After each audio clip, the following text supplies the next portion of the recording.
I was doing a little bit of work in the basement, moving things around, and I came across this old t-shirt. This is a chapter in my life that at some point I will share the story. There you go. So what is a caribou? That is a caribou. I designed this kayak back in 1989 and began building them. The original ones were stitch and tape wood, and then I switched over to a Kevlar composite material.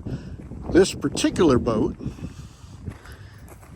was built in March 1994, hull number 23, and it has just been gifted to me.